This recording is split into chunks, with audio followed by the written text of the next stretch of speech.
Está escrito com Alejandro Bullion, apresentando Cristo vivo como resposta às suas necessidades mais profundas.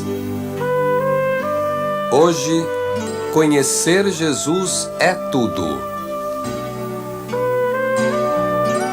O texto bíblico para a mensagem de hoje está registrado no Evangelho de São João, capítulo 17, verso 3. Vejamos o que está escrito. E a vida eterna é esta, que te conheçam a ti, o único Deus verdadeiro, e a Jesus Cristo, a quem enviaste. Você vê, o segredo da vida eterna não consiste apenas no conhecimento de um corpo de doutrinas ou na aceitação de uma determinada igreja. O segredo é o conhecimento de uma pessoa, a pessoa maravilhosa de Jesus Cristo. O verdadeiro cristianismo é um relacionamento de duas pessoas, o ser humano e Cristo. O que mais importa em nossa experiência espiritual não é o que cremos, mas em quem cremos. A razão para acreditar que o verdadeiro cristianismo é o relacionamento pessoal entre Cristo e o homem é que a justiça e o pecado só podem existir entre pessoas. Uma estrela, por exemplo, um gato, uma mesa ou uma pedra não podem pecar ou ser justos. Só as pessoas pecam.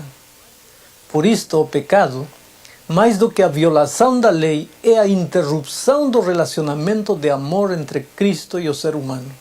Esta é a verdadeira tragédia do pecado.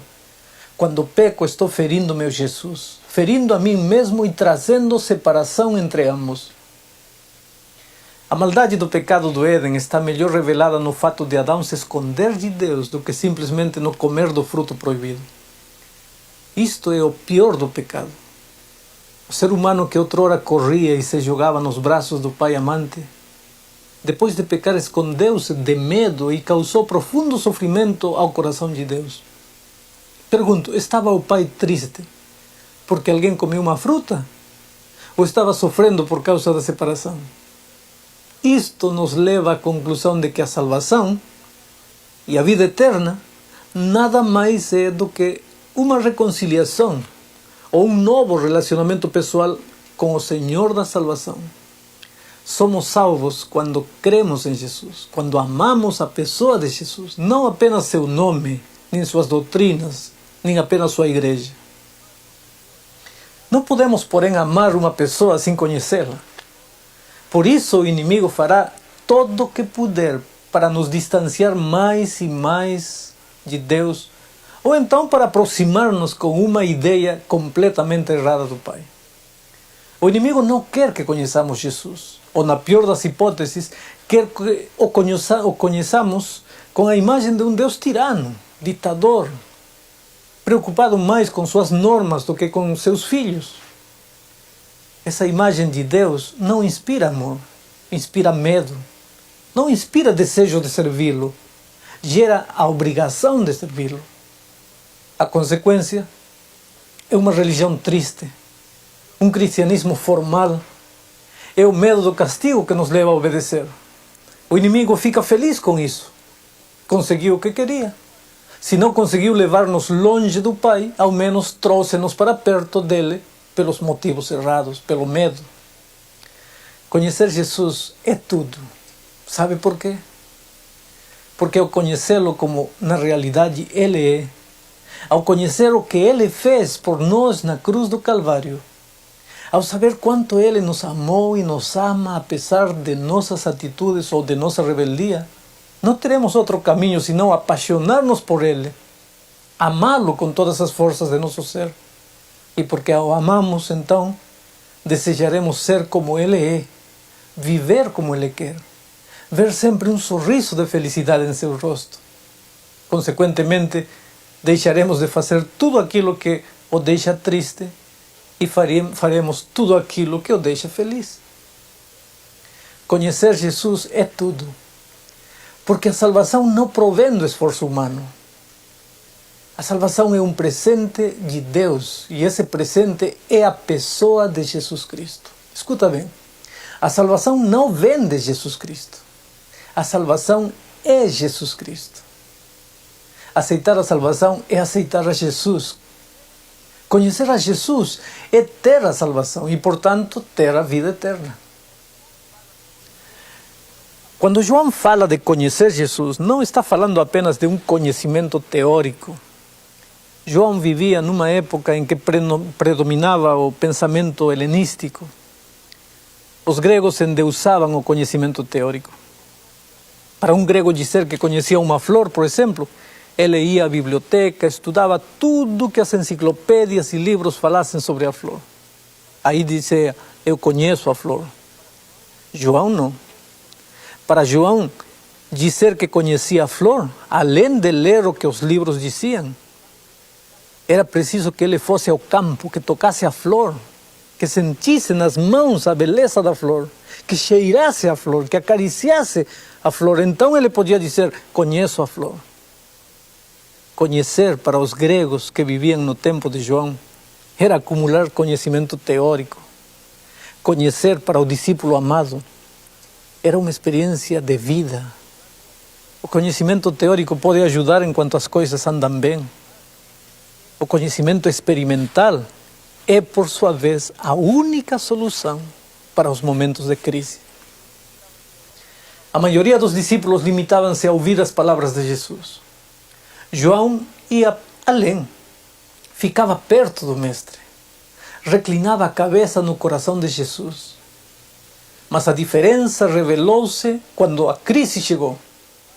Quando os judeus prenderam Jesus e o levaram ao Calvário, todo mundo o abandonou. O único que ficou perto foi aquele que não se contentou com ouvir, nem apenas saber acerca dele, mas que procurou um conhecimento experimental. E a vida eterna é esta, que te conheçam a ti, o único Deus verdadeiro, e a Jesus Cristo a quem enviaste. Simples como uma flor, como uma criança, como um sorriso, como todas as coisas de Deus. Somos os seres humanos que a vezes complicamos as coisas, as tornamos difíceis e lhes roubamos a beleza natural. Pessoalmente, levei anos para entender algo tão simples. A minha experiência cristã quando jovem foi uma experiência asfixiante. Mas Deus me ajudou a descobrir Jesus como uma pessoa e não simplesmente como uma teoria. Corria o ano de 1972. Eu era missionário entre os índios da tribo Campa, na Amazônia de meu país. Esses índios moram nas margens do rio Perené. Naquela manhã de sexta-feira, saí de casa com o objetivo de visitar uma aldeia de índios localizada a 2 horas de caminho através da floresta. Não soube precisar em que momento perdi a trilha. Esforcei-me para achá-la, mas toda tentativa acabava me desorientando mais e mais. Os minutos e as horas foram passando. E então as nuvens escuras apareceram, anunciando a tormenta. A chuva chegou junto com a noite, implacável. Assentei-me no chão debaixo de uma árvore e vi passar o tempo, rogando a Deus que me ajudasse a sair daquela situação difícil. Não sei quanto tempo fiquei desse jeito, mas quando notei que a chuva tinha diminuído, reiniciei a caminhada em meio à escuridão e ao barro. Estava completamente molhado, cansado, faminto e a esta altura quase desesperado. Você não pode parar, vai ter que continuar, repetia. Você vai conseguir. Daqui a pouco você achará a aldeia, não pode ficar aqui parado. Mas algo me dizia que tudo era inútil, que o melhor seria ficar ali a esperar a luz do novo dia. Ficar ali, molhado como estava, sozinho. E se alguma fera aparecesse? Era a primeira vez que me acontecia uma coisa assim. Eu não conhecia a selva. Tinha chegado da capital havia poucos meses. Senti que o medo estava tomando conta de mim e corri como um louco, como se alguém estivesse me perseguindo. A chuva molhava meu rosto, dificultando a visão, se é que se podia enxergar alguma coisa naquela escuridão. Foi aí que escorreguei e caí floresta abaixo. 5, 6 metros talvez. Estava cheio de lama. Não existia mais trilha. só a escuridão e a música infernal que a chuva produzia ao entrar em contato com as folhas e o chão. Eu não queria aceitar, mas estava perdido, completamente perdido. Tentei sair do buraco em que me achava. Segurei-me numa planta, mas esta desprendeu-se e tornei a cair na lama. Agarrei-me a um pequeno galho. Uma dor violenta obrigou-me a soltá-la e acabei novamente na lama com a mão cheia de espinhos. Tudo o que fazia era inútil. Meus pés escorregavam na terra molhada e acabava sempre lá embaixo, no buraco e na lama. Fiquei algum tempo meditando em silêncio e descobri a tragédia da minha vida. Olhando para trás, vi que minha vida na igreja tinha sido como aquela noite. A vida toda tentando sair do buraco. A vida toda tentando viver à altura dos elevados princípios de minha igreja, de cumprir os mandamentos e regulamentos e acabando sempre na mesma situação. Eu estava perdido em meio à igreja, com todas as suas doutrinas na cabeça, cumprindo de certo modo todas as normas, mas estava perdido. E o pior de tudo, havia 2 anos que eu era um pastor. Como num filme, minha vida toda começou a desfilar ante meus olhos. No pequeno local onde eu congregava quando era criança, havia um lugar especial em cima do púlpito para os 10 mandamentos, num quadro dourado. Era dever de todos saber de cor os mandamentos e guardá-los. Desde pequeno aprendi as normas da igreja. Não pode fazer isto, não pode fazer aquilo, fazer isto está errado, fazer o outro também está errado. Oh Deus, perguntava-me muitas vezes, como é possível viver assim? Em meu coração de adolescente sentia um estranho conflito. Sabia tudo o que devia e tudo o que não devia fazer, mas não conseguia viver à altura dessas normas e isso me tornava infeliz. Só Deus sabe quantas vezes deitei-me na cama sozinho e ruminei meu desespero. Atormentava-me a ideia de um Deus sempre zangado, sempre pronto a me castigar, esperando de mim o cumprimento de todas as suas normas. Formei-me na faculdade de teologia aos 21 anos, mas em lugar de ser feliz, sentia-me mais angustiado. Deus, o que acontece comigo? Pensava. Por que esta sensação de que sempre estou errado, de que nada está certo? A resposta não vinha, mas o conflito aumentava. Agora, você é um pastor, repetia para mim. Você tem que ser um exemplo para a igreja. Se alguém tem que cumprir todas as normas ao pé da letra, é você. Como foram tristes os primeiros anos de meu ministério. Não que eu fosse um grande pecador. Meus pecados poderiam ser chamados de suportáveis. Eram pequenos erros. Mas eu sabia que para Deus não havia classificação de pecados. E isso me angustiava. O pior de tudo era que eu conhecia a doutrina de Cristo. Sabia de cor todas as doutrinas da igreja. Os mandamentos de cor. Centenas de versos da Bíblia de cor. Pregava de Jesus e voltava para casa sempre com aquela sensação de que alguma coisa estava errada em minha vida. Deitava e levantava cada dia com as normas e os princípios na cabeça. Andava sempre pensando no que devia e no que não devia fazer. A angústia não desaparecia. Deus foi muito bom comigo, porque apesar de tudo, deu-me muitas pessoas para Jesus nesses 2 primeiros anos de ministério. Aquela noite, lá no interior da mata, molhado e cheio de lama, entendi pela primeira vez o que acontecia comigo. Eu estava perdido. Perdido em meio de uma Amazônia de doutrinas, normas, leis e teologia. Perdido em meio da igreja. Olhei para um lado. Olhei para outro. Onde estava o Jesus do qual pregava? Estava lá, distante, atrás das nuvens. Na minha cabeça só havia teoria, normas e doutrinas. Tive vontade de chorar como uma criança, porque me sentia sozinho. Eu conhecia um nome, não uma pessoa. Eu conhecia uma igreja e não o maravilhoso Senhor dessa igreja. Eu tinha comigo normas e regulamentos, mas não tinha Jesus. E naquela hora, eu não precisava de normas, não precisava de doutrinas, nem de uma igreja. Naquela hora eu precisava de uma pessoa. Chorei aquela noite a tragédia de ter vivido sempre só, tentando sair do buraco e achar a trilha certa, mas acabando sempre na mesma situação, na lama e na tragédia. A chuva estava passando. Um milagre, disse meu coração. Preciso de um milagre. Só um milagre poderá me tirar de aqui. E comecei a gritar.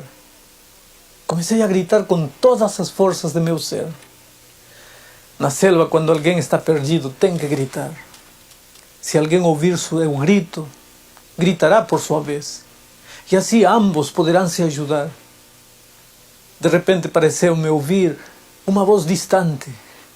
Gritei.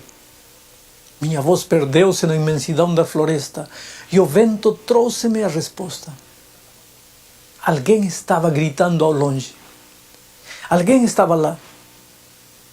Continuei gritando e o grito foi se aproximando, cada vez mais e mais. Pude perceber os passos, depois ver a silhueta de alguém. Ao chegar perto de mim, vi seu rosto. Era um índio. Estendeu meu braço, segurou a minha mão e puxou-me. Era uma mão forte, cheia de calos. Puxou-me com firmeza até chegar lá em cima. Quem é você? Perguntei. Não respondeu. Como você se chama? Silêncio. De onde você veio? A mesma resposta. Segurou meu braço e começou a caminhar. Seus passos eram firmes. Em momento nenhum respondeu às minhas perguntas. Andamos em silêncio algum tempo até chegarmos a certo ponto. Lá embaixo havia luz. Era o lugar que estava procurando. Estava salvo. Na manhã seguinte desci até uma pequena cachoeira para me lavar. Ajoelhei-me ouvindo a música da água ao cair e o canto dos passarinhos. Pela primeira vez, senti que não estava mais sozinho. Minha oração não ia para cima, ficava aqui ao lado. Disse: Senhor Jesus, agora sei que não és uma doutrina, és uma pessoa maravilhosa. Como fui capaz de andar sozinho a vida toda? Oh Senhor, agora entendo por que não era feliz. Estavas faltando tu. Quero amar-te, Senhor. Quero segurar sempre teu braço poderoso. Sei que sem ti estou perdido. Quero daqui para frente estar preocupado só em segurar tua mão de amigo. Quero sentir-te a meu lado. Saber que estás não somente lá nos céus, mas aqui comigo. Hoje entendo, Senhor, o que estava faltando. Estavas faltando tu em minha vida. Desde aquele momento, comecei a encarar a vida cristã, não como uma pesada carga de normas e proibições e regulamentos, mas como a maravilhosa experiência de caminhar lado a lado com Jesus. As doutrinas começaram a ter vida nova para mim. Tudo que antes era opaco e sem cor, começou a adquirir o maravilhoso brilho da felicidade. Aquele índio me ensinou uma lição que precisava aprender. Talvez a maior lição da minha vida. Sozinho, estaria sempre perdido, sempre angustiado, sempre infeliz. Precisava da ajuda de um amigo que conhecesse o caminho melhor do que eu. E achei esse amigo maravilhoso em Jesus.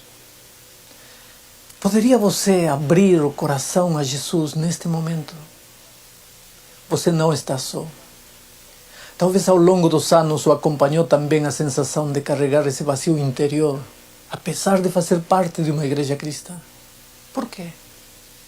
Simplesmente porque Jesus nunca passou de ser um nome ou uma doutrina bonita.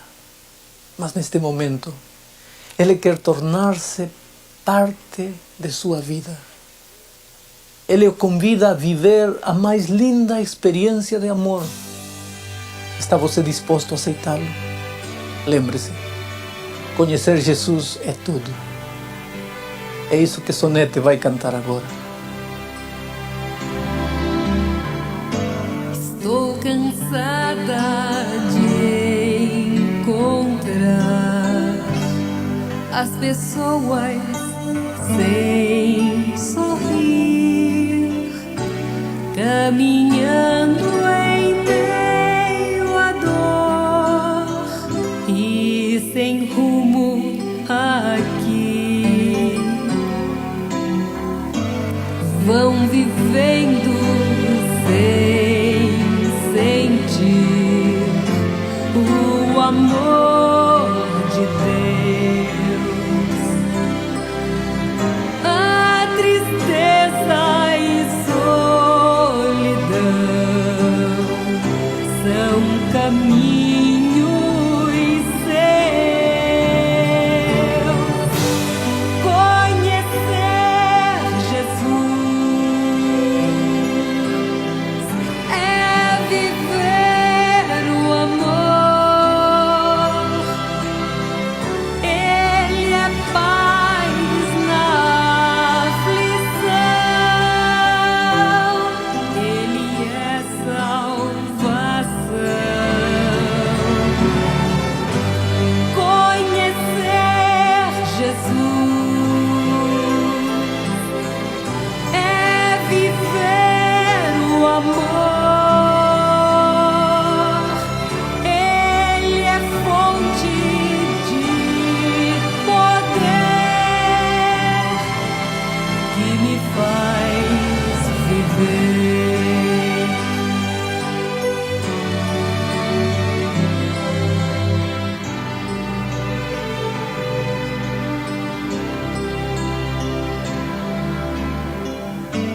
Cristo é luz na escuridão deste mundo tão cruel. Ele é paz ao coração e nos mostra o céu. Cristo sempre vai estar onde está a dor. Todos devem conhecer este grande amor. Conhecer Jesus é viver o amor. Ele é paz na aflição. Ele é salvação. Conhecer Jesus é viver o amor. Ele é fonte de poder. Ele é fonte de poder que me faz viver. Obrigado, Sonete. Vamos orar. Pai querido, o segredo da vida eterna está em conhecer-te. Vem cá, Senhor. Fica conosco. Participa de nosso dia a dia. e dá sentido à nossa vida. Em nome de Jesus. Amém.